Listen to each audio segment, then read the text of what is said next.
সেই ব্যবস্থা করছি। আমি শিক্ষা মন্ত্রণালয়ে গেছিলাম, আমি সচিব স্যারের সাথে দেখা করে প্রত্যেকটা ম্যাডাম স্যার সবাই স্মার্ট, অতএব তারা অর্থ প্রতিষ্ঠান সুন্দর, বিশেষ করে মেয়েদেরকে গার্জিয়ানদেরকে আমি বলবো শিক্ষক মন্ডলী ফোন করে বলে দেবেন, বলে দিও, তাহলে আপনারা ওইভাবে বুঝলেন। কিন্তু ক্লাস চলবে বাইরে আড্ডা, এটা চলবে না। মেয়েদের 4টা গুণ থেকে বিয়ে করো।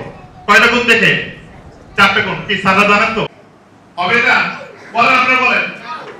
হবে ইনশাআল্লাহ। আমাদের হাউজিং এস্টেট মাধ্যমিক বিদ্যালয়ের আজকের এই আমার কথা কি ভুল বললাম? তো এই হচ্ছে বিষয়। এখন 1 মাস হয়নি দায়িত্ব নেওয়া, আপনারা জানেন কিনা? আমরা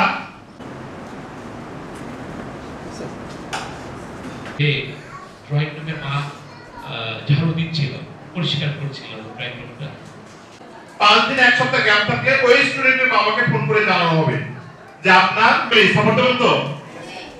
আচ্ছা, একজন গার্জিয়ান প্রশ্ন করছে সিডব্লিউ বললেন, সে কমনে আপনারা বুঝে রাখেন। এখন থেকে আপনারা হোম টাকা বা 30 টাকা সচেতন করবেন তো নাকি? আচ্ছা, তাহলে আমরা ডায়েরি হাউসফুল একটা ডায়েরি ব্যবস্থা করব। এই যে আমি একটা বাজেট যদি পাই, আমি চাচ্ছি ফান্ড থেকে ম্যানেজ করার জন্য, আর যদি না পাই তাহলে কত টাকা বলে রাখ।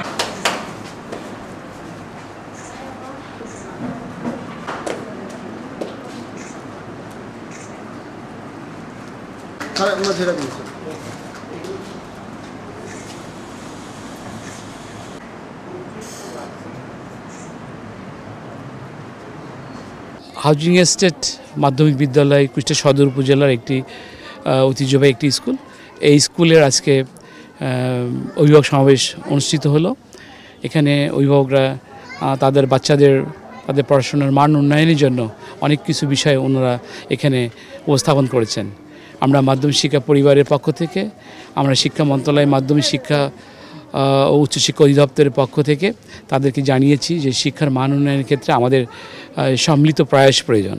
বিশেষ করে শিক্ষার্থী কেন্দ্রিক যে আমাদের টিচিং লার্নিং প্রসেসগুলো, এই টিচিং লার্নিং প্রসেসগুলো আরও কীভাবে ইন্টারেস্টিং করা যায়, কীভাবে আরও আকর্ষণীয় করা যায়, কীভাবে আরও গ্লোবালি স্ট্যান্ডার্ড মানে নিয়ে যাওয়া যায়, সেই বিষয়ে আমরা সম্মানিত শিক্ষক মণ্ডলীর সাথে আলাপ করেছি এবং তারা ডেডিকেটেড, তারা কমিটেড, তারা এই বিষয়ে আরও কাজ করার ইচ্ছা পোষণ করেছে। আশা করি আগামী দিনে এই প্রতিষ্ঠানটি নতুন কলেবরে নতুনভাবে তাদের শিক্ষার মান উন্নয়নের ক্ষেত্রে তারা ভালো ভূমিকা রাখবে বলে আমি আশাবাদী। এই স্কুলকে আগামীতে এগিয়ে নেওয়ার জন্য কী কী পদক্ষেপ নেওয়া যায় তার আমি একটা কর্ম পরিকল্পনা করছি। আপনারা ইতিমধ্যে জানেন যে আমি একটা বার্ষিক ক্রীড়া সাংস্কৃতিক অনুষ্ঠান আয়োজন করেছি এবং আজকে অভিভাবক সমাবেশ করলাম। আর কিছুক্ষণ পরেই রয়েছে আমাদের 5 জন গুণী শিক্ষক যারা বিদায় নিয়ে চলে গেছে, তাদের একটা সংবর্ধনা এবং শিক্ষার মান পরিবেশকে উন্নত করার জন্য আজকে সমাবেশটা ছিল এবং অভিভাবকরা কী চায় সেটাকে জানানোর জন্য এবং তাদের মতামতটা আমাদেরকে আগে শিরোধার্য।